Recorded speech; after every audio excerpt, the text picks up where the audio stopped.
Halo, Mbah lagi ngerjain tugas UAS, mata kuliah teori dan praktik komunikasi. Apakah kalian menyadari saat ini perkembangan teknologi begitu cepat? Di awal video adalah salah satu contoh yang dibuat oleh kecerdasan buatan atau artificial intelligence yang kita kenal saat ini sebagai AI. Pada kesempatan kali ini, saya akan memaparkan sebuah analisis terkait teori media ekologi, khususnya bagaimana teori ini dapat kita gunakan untuk memahami perubahan komunikasi yang terjadi akibat perkembangan media sosial dan artificial intelligence atau kecerdasan buatan yang saat ini mendominasi lingkungan komunikasi kita. Bapak media ekologi, Neil Postman, mengatakan bahwa media itu bukan sekedar alat atau saluran komunikasi. Media adalah lingkungan, artinya seperti halnya udara, air, atau cuaca, media membentuk perilaku budaya, bahkan cara kita berpikir tanpa kita sadari. Lebih jauh lagi, pemikiran Postman ini sangat dipengaruhi oleh tokoh besar lainnya, yaitu Marshall McLuhan. McLuhan memperkenalkan konsep terkenal, the medium is the message. Artinya apa?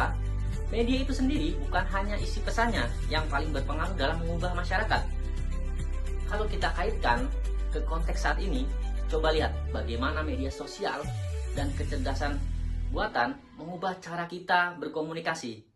Media sosial seperti Instagram, TikTok, YouTube, hingga platform seperti X atau Twitter telah menciptakan budaya komunikasi yang serba cepat, instan, dan visual. Kita bisa menyampaikan pendapat, menunjukkan identitas, bahkan membangun eksistensi diri hanya dalam hitungan detik. Tapi di sisi lain, komunikasi yang semula bersifat tatap muka, penuh makna dan kedalaman kini tergantikan oleh emoji, like, atau komentar singkat yang kadang tidak substansial. McLuhan juga mengatakan bahwa media adalah perpanjangan manusia atau medium as the extensions of man. Contohnya, Instagram memperpanjang kemampuan visual kita, TikTok memperpanjang ekspresi diri kita, bahkan AI seperti ChatGPT memperpanjang kemampuan berpikir dan mencari informasi kita. Namun, kita juga harus sadar bahwa perpanjangan ini membawa dampak ganda. Di satu sisi mempermudah hidup, di sisi lain menciptakan ketergantungan dan menggeser kemampuan komunikasi yang lebih personal dan mendalam. Dalam klasifikasi McLuhan, ada yang namanya hot media dan cool media. Hot media itu dengan informasi detail, jadi audiens tinggal menerima. Contohnya film dan berita di televisi. Kemudian cool media, media itu media yang justru butuh partisipasi aktif dari audiens, seperti komik atau telepon. Nah, media sosial hari ini itu menarik karena seringkali menggabungkan keduanya. Contohnya TikTok, kontennya visual, cepat, padat, itu ciri hot media. Tapi ada ruang besar buat interaksi, komentar, duet, remix. Ini khas cool media. Bahkan AI kayak ChatGPT adalah cool media karena mendorong partisipasi aktif pengguna dalam percakapan. Meskipun jawaban yang diberikan bisa sangat detail seperti hot media. Jadi, batas antara hot dan cool media kini jadi kabur. Lalu, apa perubahan nyata dalam lingkungan komunikasi kita? Pertama, komunikasi menjadi serba cepat, singkat, dan seringkali dangkal. Kedua, muncul budaya viral, di mana sesuatu yang sensasional lebih cepat menyebar dibandingkan informasi yang benar-benar penting. Ketiga, kita hidup dalam filter bubble, yaitu lingkungan informasi yang sesuai preferensi pribadi.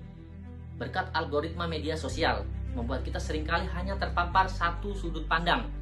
Keempat, identitas digital kini menjadi lebih penting, bahkan lebih dipercaya daripada identitas nyata. Dan terakhir, komunikasi manusia ini bukan cuma antar manusia, tetapi juga dengan mesin atau kecerdasan buatan. Contohnya, deepfake yang membuat orang tampak seolah berkata yang tidak pernah ia ucapkan. Chatbot AI yang mampu menjawab layaknya manusia. Konten otomatis yang dihasilkan AI dan menjadi viral tanpa kita sadari siapa kreatornya. Semua ini adalah bukti bahwa media itu tidak lagi netral.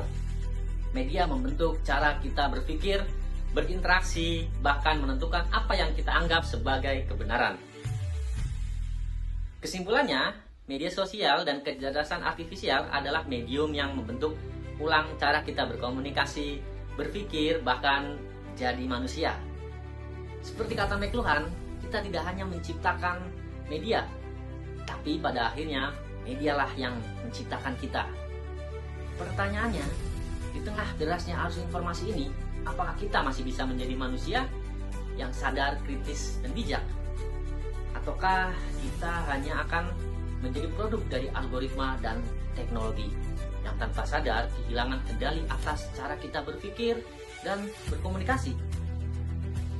Semoga kita semua tetap bisa menjadi manusia yang sadar, bukan sekedar penikmat teknologi, tetapi juga pengendali teknologi itu sendiri.